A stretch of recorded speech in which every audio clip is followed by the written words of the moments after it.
Good afternoon, folks. This is Sean Tolan with Construction Business TV. We're really excited to have Wendy Sears here with us today, and she is the chairman of the board for the Vernonia SK8 project that we reported on last week. If you haven't seen that video, definitely check it out. In the description, there will be a link to that video. And with that, let's get right to it.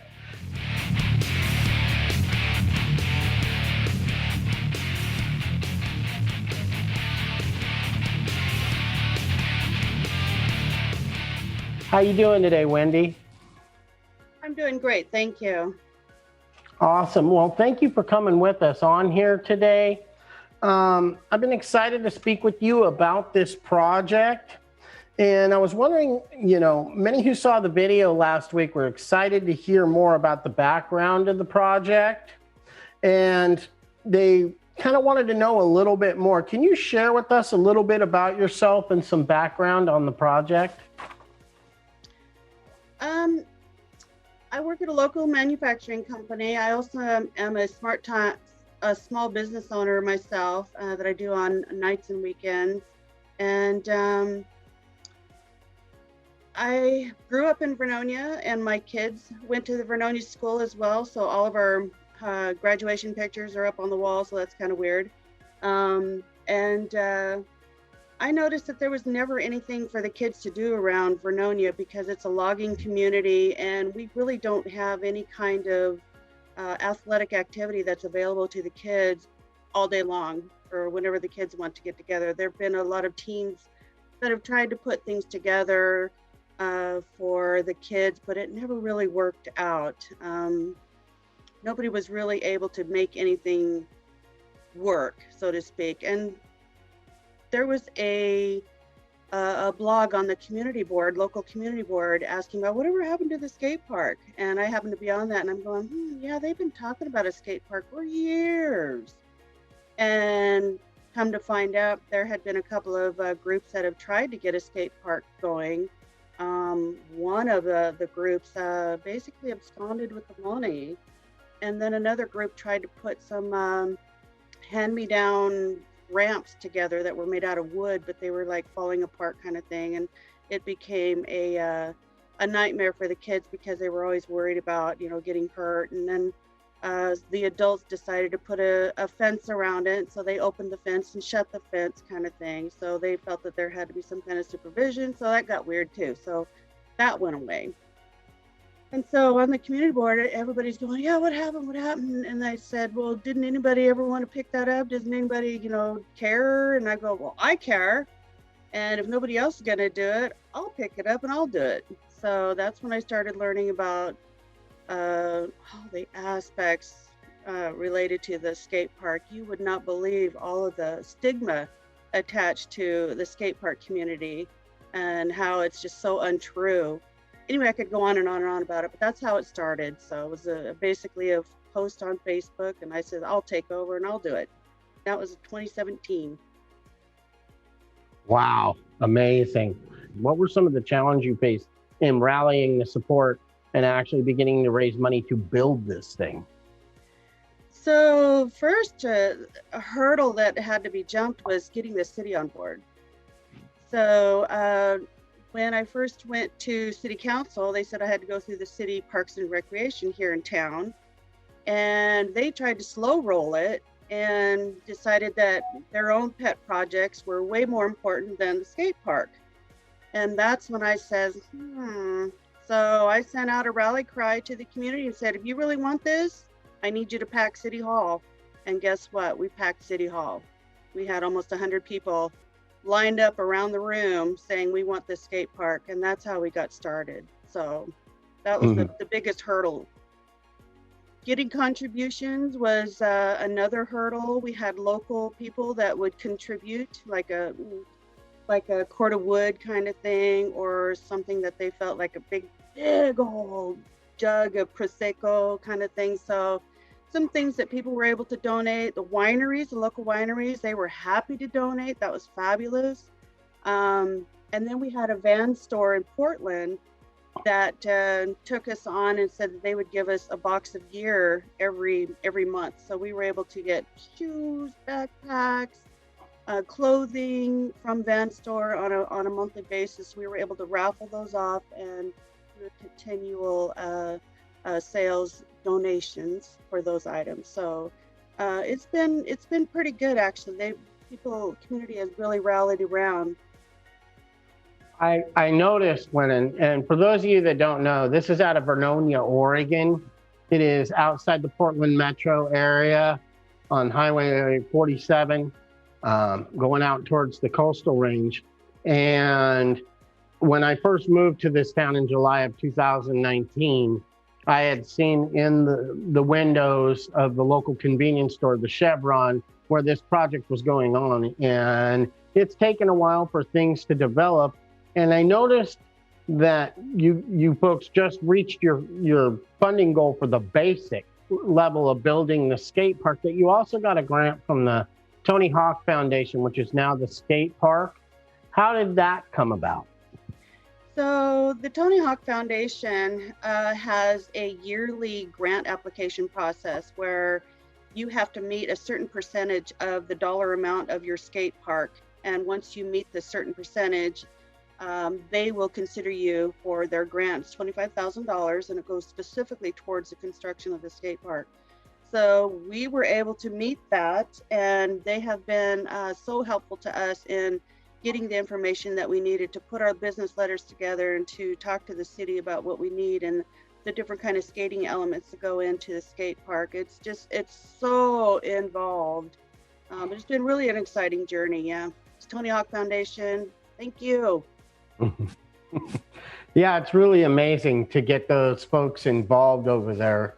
And one of the questions I had was, how has did the pandemic cause any delays to the project? How has the pandemic, and everybody's dealing with COVID-19, has that affected it at all? It really slowed our roll. I mean, we were plugging along really good. We were getting our funding, just slowly. We had 3 different applications that we went through for the state of Oregon. They get their money from their grant dollars from the lottery. And so this last year in the pandemic, of course, everything's closed, and so they weren't able to get what they usually get for funding for lottery dollars. And so they only had half of what they could, but we got turned down yet again. So it was their 3rd application to the Oregon State. So that was a big one too. We really thought we were going to get it this time. All indications pointed towards 3rd time's the charm, but we didn't get it again.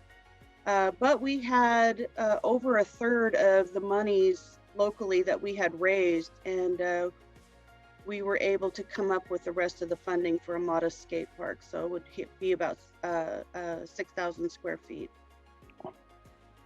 You had mentioned that bidding is going to get started in May of 2021, and I was curious what the next stages are. Is bidding open to the public, or do you have contractors that have already demonstrated interest?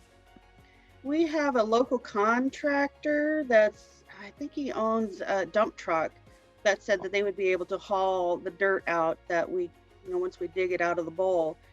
But as far as, getting other contractors together, we haven't really made it that far yet. Although we have had a couple people that say, oh man, I'm there for you. I'll do whatever I can to help you out, kind of thing. So I really don't know until we get closer to that point of who will do what and what we'll need. I've been so busy with fundraising that the construction aspect is only now just in my face. So right now we have local benefactor that's going to match every dollar that we raise during the month of March and April. So we're really pushing as hard as we can to get as much money as we can to get that top dollar so we can get the finishing touches and some special skating elements on our skate park for the kids. Now, how can people get involved? Are you looking for any help on this project? Well, we are a nonprofit, so we are a sub-team underneath the boosters, the local boosters, who does all the sports activities for the kids, local kids. And so we're able to provide a tax-deductible receipt for each of our donations. And as far as getting a hold of us for anything that you think that you could help us out with, please contact me at Vernonia SK8 at gmail.com. That's Vernonia SK8, Vernonia SK8 at gmail.com. And we could start a conversation there. So we would welcome any kind of help, any kind of wholesale, rebar, cement, metal fabrication, that kind of thing for the skate park. So. And also maybe there's some people from our audience out there.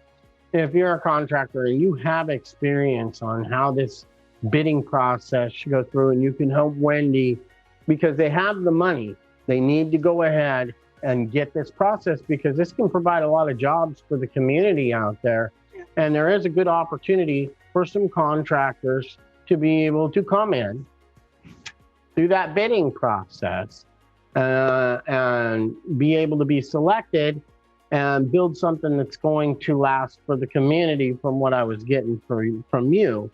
Now, why would this project matter to the construction community from your perspective? Well, we hope to create jobs, of course. And then we need, there's going to be a lot of activity in the local newspapers. There's a local newspaper here in Vernonia that's going to be doing often articles about who's helping, who's doing what kind of contributions we're getting. And then there's other local newspapers that are in the other little logging towns that are basically close to us too, that are all interested in us. The nearest skate park to us is over 30 miles away. So, if you talk about the surrounding area, this is going to be the only skate park. And plus there's other skate park communities that have people that travel around the US and even globally actually. And they do all kinds of Yelp reviews on these skate parks. And then people plan their travel around checking out these brand new skate parks to see what the newest skating elements are in them. So there's going to be a lot of, I would say, audience draw to these new skate parks. And plus we have the linear park that's right behind the skate park that goes from Banks clear. Now they're connecting it to Scappoose. So it goes right through Vernonia and on out through Scappoose. So, and it's right behind the skate park. So that's going to bring a lot of activity too. So then we have the Jamboree in the summertime. It's a 3-day activity. It's a friendship jamboree.